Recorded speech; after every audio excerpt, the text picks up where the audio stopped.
आलमपुर गांव में अंजलि और प्रिया दो सहेलियां रहती थी। उन दोनों में काफी अच्छी दोस्ती थी। दोनों एक साथ एक ही स्कूल में पढ़ती थी। दोनों में सगी बहनों जैसा प्यार था। वो दोनों ही गरीब परिवार से थी। फिर कुछ समय बाद दोनों जवान हो जाती हैं और उनके घर वाले उनके लिए लड़के देखने लगते हैं। फिर प्रिया की शादी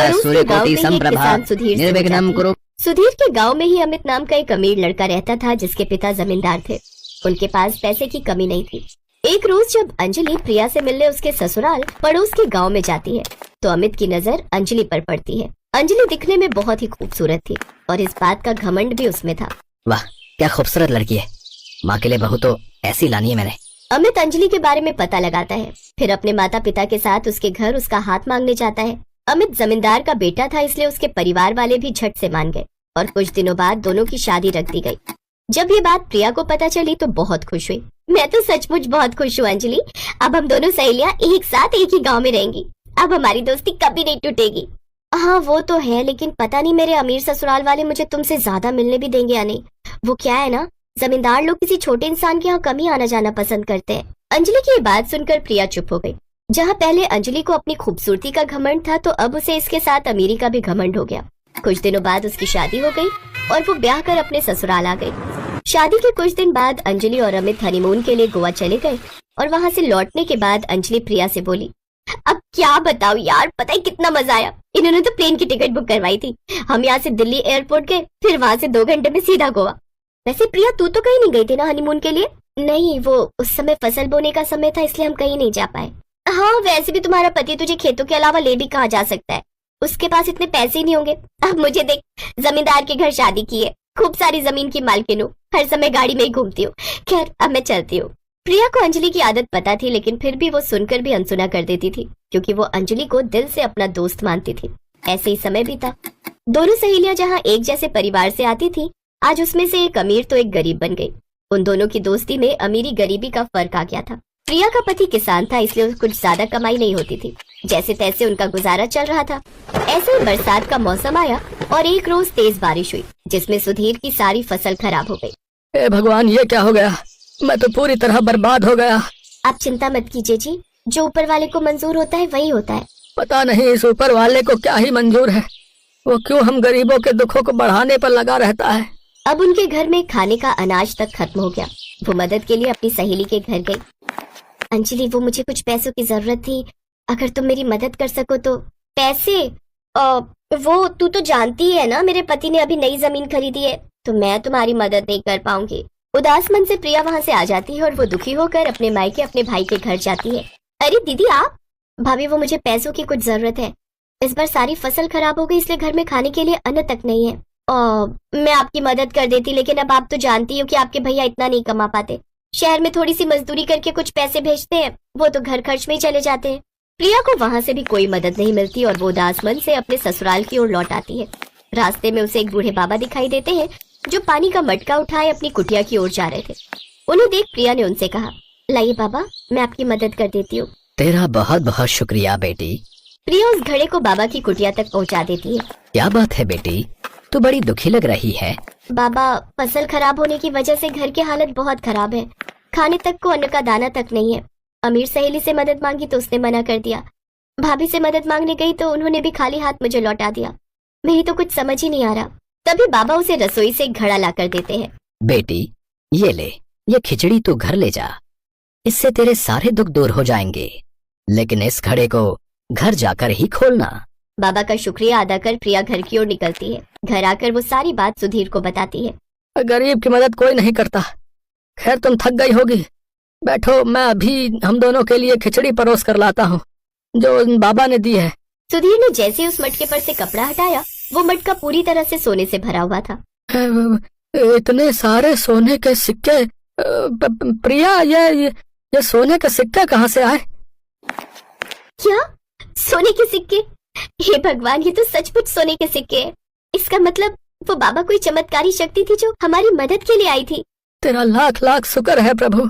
अब वो दोनों काफी अमीर हो जाते हैं। वो लोग खुद का बड़ा घर, गाड़ी और जमीन खरीद लेते हैं। अब अपनी गरीब सहेली के ठाट बाट देख अंजलि जल भुन जाती है। कल तक जिसके घर में खाने तक के लाले थे, रातों रात उसके पास इतने पैसे कहाँ से आ गए? कुछ तो गड़बड़ है, पता लगाना ही पड़ेगा। हो सकता है उसके परिवार वालों ने उसकी मदद की हो। अरे उसके मायके वाले तो एकदम कंगले हैं, वो भला उसकी मदद कैसे करेंगे। अंजलि इस बात का पता लगाने के लिए प्रिया के घर जाती है। उसका महल जैसा घर देखकर तो वो हैरान ही रह जाती है। अरे वाह प्रिया, तेरे तो ठाट बाट ही बदल गए। भला तुझ गरीब के पास इतने पैसे अचानक कहाँ से आ गए? बस यूं समझो बहन की ऊपर वाले की रहमत बरसी है हम पर। अरे ठीक ठीक बता ना, ये सब चमत्कार हुआ कैसे? प्रिया साफ मन की औरत थी, वो अंजलि को सारी बात सच सच बता देती है। उसका राज जानकर अंजलि घर लौटती है और अपने पति से कहती है, सुनिए जी, मैंने उस प्रिया की सारी सच्चाई पता कर ली है। आप मेरे साथ चलिए, हमें वो पीछे वाली पहाड़ी के जंगलों की ओर जाना होगा, वहीं उसे वो खजाना मिला था। अंजलि अमित के साथ उस जंगल की ओर चली जाती है। रास्ते में उसे एक बूढ़े बाबा मिलते हैं जो उससे कहते हैं, बेटी मेरी मदद करो, ये पानी से भरा घड़ा बहुत भारी है, मुझ बूढ़े के बस की बात नहीं है इसे उठाना, तुम मेरी थोड़ी मदद कर दो। अरे यार, एक तो हमें वैसे ही वो कुटिया नहीं मिल रही, ऊपर से इस बुढ़े को अपनी पड़ी है। बाबा हम जल्दी में, हमें परेशान मत कीजिए। अंजलि बिना मदद के ही वहाँ से चली जाती है। कुछ दूर चलने पर उसे एक कुटिया नजर आती है। अरे अमित, वो देखो सामने कुटिया है, लगता है यही वो कुटिया है, चलो अंदर चलते हैं। जब वो अंदर जाते हैं तो अंदर वही बाबा होते हैं। बाबा आप? आओ बेटी बैठो, यहाँ तक आकर थक गई होगी। शुक्रिया बाबा। तभी अंजलि की नजर रसोई में रखे ढेर सारे घड़ों पर जाती है। बाबा इतने सारे घड़े, आखिर है क्या इसमें? कहीं कोई खजाना तो नहीं? हाँ हाँ, इन घड़ों में कर्मों का फल है। जो कोई भी मेरी झोपड़ी में आता है उसे उसके कर्मों के हिसाब से इस घड़े से फल मिलता है। कुछ दिनों पहले ही तेरे जैसी औरत यहाँ दुखी आई थी, जिसकी अमीर सहेली और उसकी भाभी ने उसकी मदद के लिए इनकार कर दिया था। तब वो यहाँ से एक घड़ा लेकर गई, न जाने उसके भाग्य में क्या निकला होगा। अच्छा बाबा, फिर तो आप मुझे भी जल्दी से घड़ा दे दीजिए। हाँ हाँ बेटी, तुम भी एक घड़ा लेकर जाओ, लेकिन ध्यान रहे इसे घर जाकर ही खोलना। बाबा ने उसे एक घड़ा उठा कर दिया। घर पहुंचते ही अंजलि ने जल्दी से उस घड़े पर से कपड़ा हटाया तो उसमें से ढेर सारे बिच्छू बाहर आए। अरे ये क्या बिच्छू? लगता है प्रिया के कर्म अच्छे थे, इसीलिए उसे सोना मिला, और हम लोगों के कर्म बुरे थे, इसलिए हमें ये बिच्छू मिला। अब अंजलि को अपनी गलती का एहसास होता है और वो प्रिया के घर जाकर उससे किए गए अपने बुरे कर्मों के लिए माफी मांगती है। अब दोनों सहेलियों में फिर से अच्छी दोस्ती हो जाती है, जिसमें अब घमंड बिल्कुल नहीं होता। चलो भाई, अब तो सूरज का भी लगन हो गया और भगवान की कृपा से सब अच्छे से हो गया। अब आगे क्या सोचा है सीमा? किस बारे में माँ? अरे अपने लगन के बारे में। और किस बारे में? तूने कहा था कि सूरज की शादी के बाद तू सोचेगी इस बारे में। हाँ तो सोच लूंगी, सोचने में क्या जाता है। हाँ हाँ, तू क्यों करेगी शादी? लगता है मेरे मरने के बाद ही बसेगा तेरा घर। जीते जी तुझे दुल्हन बनते नहीं देख पाऊंगी मैं। माँ ये इमोशनल डायलॉग ना मुझ पर काम नहीं आएंगे। चलो दवाई का टाइम हो गया है। ऐसी माँ मान जाना। बस माँ अब ये टॉपिक खत्म। तुम्हें साफ साफ सुनना है तो सुन लो, मैं कभी शादी नहीं करूंगी और ये मेरा आखिरी फैसला है। ये बात सीमा ने गुस्से में कही थी तो उसकी माँ कमला आगे कुछ नहीं बोली और चुपचाप दवाई खाकर सो गई। फिर सीमा भी अपने कमरे में आ गई और डायरी में दबी एक फोटो निकालकर उसे देखती रही। फिर जब उसकी आंखों में आंसू आ गए तो उसने वो फोटो वापस रख दी और सोने की कोशिश करने लगी। और फिर अगले दिन, अरे वाह ये साड़ी तो बड़ी सुंदर है, अब ये सीमा के लिए रख लेते हैं। माँ जी ये तो चटक लाल रंग की है, दीदी इसका क्या करेंगी? क्यों, सीमा लाल रंग क्यों नहीं पहन सकती? अब पहन तो सकती है पर लाल रंग तो सुहाग का होता है, तो इन्हें इसकी जरूरत नहीं होगी। वैसे ये साड़ी मैंने विनीता भाभी के लिए चूज की थी, लेकिन अगर आपको सीमा दीदी को देनी है तो दे दीजिए। नहीं गरिमा, तुमने जिसके लिए जो सोचा है उसे वही दो। वैसे भी मुझे लाल रंग कुछ खास पसंद नहीं है। अरे दीदी बस इसीलिए तो अब तक आपकी शादी नहीं हुई। लाल रंग भला किस लड़की को पसंद नहीं होता? ये तो सुहाग की निशानी होता है। तभी मैं सोचूं कि दिखने में तो आप ठीक ठाक हो और ऊपर से कमाती भी हो, तो फिर भला अब तक आपकी शादी क्यों नहीं हुई? अब जरूर आपकी कुंडली में भी कोई दोष होगा। अब मेरे मामा जी ना बड़े जाने माने ज्योतिषी हैं, आपका हो तो। नहीं गरिमा, इस सब की कोई जरूरत नहीं है, क्योंकि अब शादी करने का मेरा कोई इरादा नहीं है। समझती हूँ दीदी, अब इस उम्र तक आते आते शादी के सारे अरमान तो मर ही गए होंगे आपके। साफ पता चल रहा था कि सीमा की नई नवेली भाभी गरिमा ने ये बात सीमा को ताना मारते हुए कही थी। असल में सीमा अपने भाई बहनों में सबसे बड़ी थी और कुछ ही महीनों में वो 40 साल की होने वाली थी। सीमा से छोटे 2 भाई विजय और सूरज और एक बहन रीना थी। ऐसा नहीं था कि सीमा कभी शादी नहीं करना चाहती थी, लेकिन जब उसकी शादी की सही उम्र थी तभी उसके पिता की दिल की बीमारी से मौत हो गई। ऐसे में सब कुछ अकेली सीमा ने संभाला, लेकिन इस सब में सीमा के हाथ से समय निकलता गया और वो अपना घर नहीं बसा सकी। लेकिन उसका ये दर्द उसकी माँ कमला के सिवाय और कोई नहीं समझता था। वैसे भाभी, ये सीमा दीदी अब तक कुंवारी कैसे है? कोई खोट वोट है क्या? ज्यादा तो मुझे भी कुछ नहीं पता, पर एक बार इन्होंने जिक्र किया था कि एक लड़का था तो जो सीमा दीदी को पसंद करता था, लेकिन सीमा दीदी ने शादी से मना कर दिया। फिर वो लड़का कभी वापस नहीं आया। अरे क्यों आएगा वापस? ये कोई मिस इंडिया हो रखी है क्या? और ऐसा भी नहीं कि दहेज के लिए लाखों जोड़ रखे हो। समझ गई, अपने ईगो में ही रह गई है। अब बताओ 40 की होने जा रही है। मेरे घर में तो सब हंसी उड़ा रहे थे। अब क्या करें, कुछ कह भी तो नहीं सकते, बड़ी जो है। लेकिन मैंने तो पहले ही साफ साफ कह दिया है कि दीदी शादी करे या ना करे, लेकिन अपने बुढ़ापे का इंतजाम खुद करके रखें। भाई आगे चल के हम अपना परिवार देखेंगे या इन्हें संभालते फिरेंगे। बात तो बिल्कुल सही है। चलो मैं भी इनसे बात करूंगी इस बारे में। ये बातें घर की बहुएं कर रही थी जिनके पति कुछ ना बन पाते अगर सीमा उनके लिए मेहनत ना करती। लेकिन अच्छी बात ये थी कि सीमा ने कभी किसी से उम्मीद नहीं रखी और अब उसका बस एक ही मकसद था कि वो जितना हो सके अपनी बीमार माँ की सेवा करे और उन्हें खुश रखे। फिर उसी शाम, अरे रीना तू इस वक्त, और वो भी अकेली? शाम क्यों नहीं आए तेरे साथ? क्योंकि मैं नहीं लेकर आई उन्हें, मुझे अकेले आना था इस बार। अरे पर तू सूरज की शादी के बाद परसों ही तो गई थी अपने ससुराल। अब सच बता रीना, तूने फिर से झगड़ा किया क्या श्याम जी से?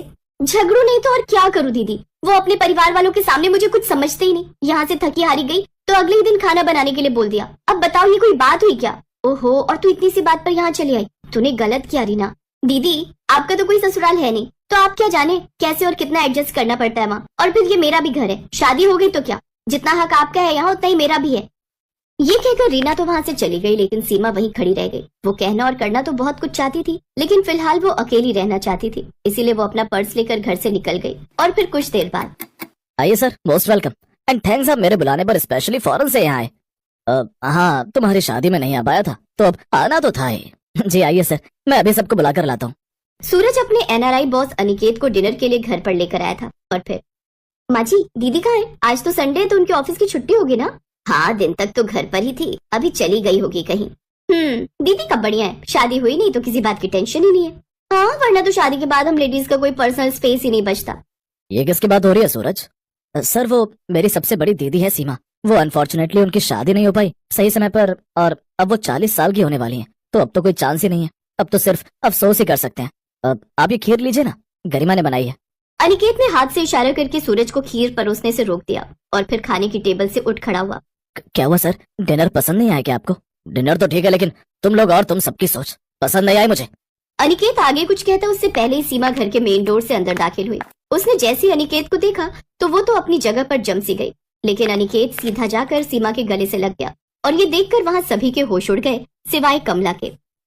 भगवान तेरा लाख लाख शुक्रिया, बस इसी दिन का तो इंतजार था मुझे। अब अनिकेत तुम यहाँ इतने सालों बाद, लेकिन क्यों?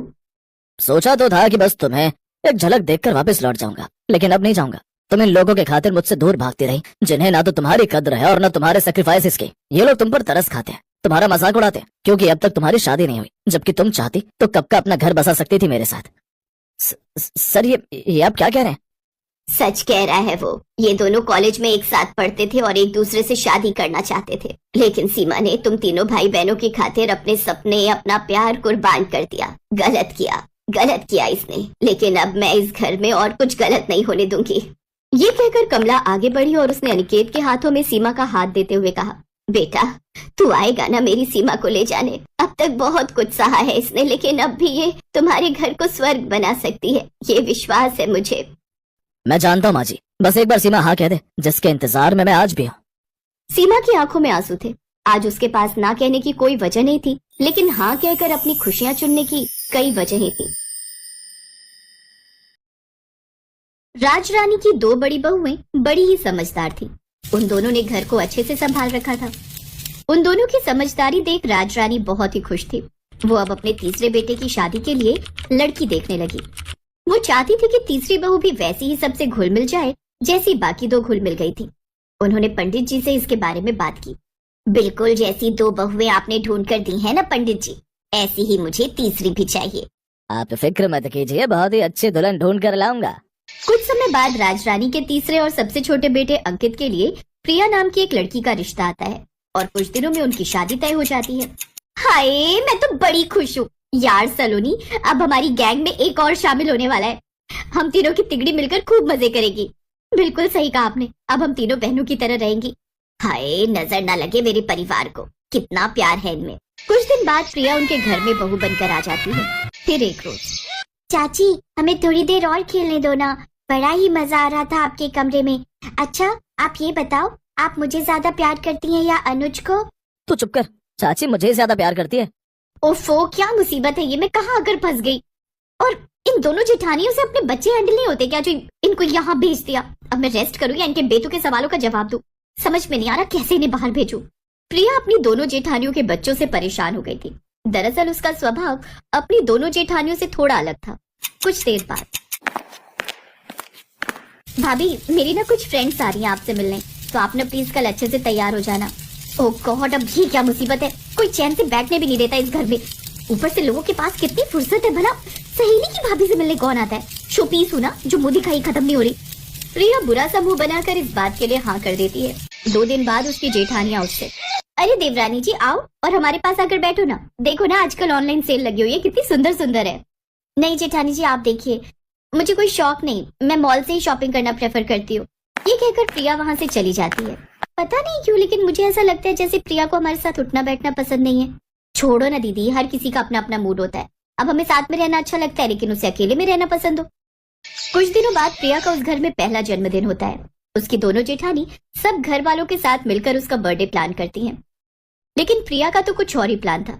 वो तो अपने पति के साथ अकेले में डिनर पर जाना चाहती थी और वो रात होटल में उसके साथ रहना चाहती थी।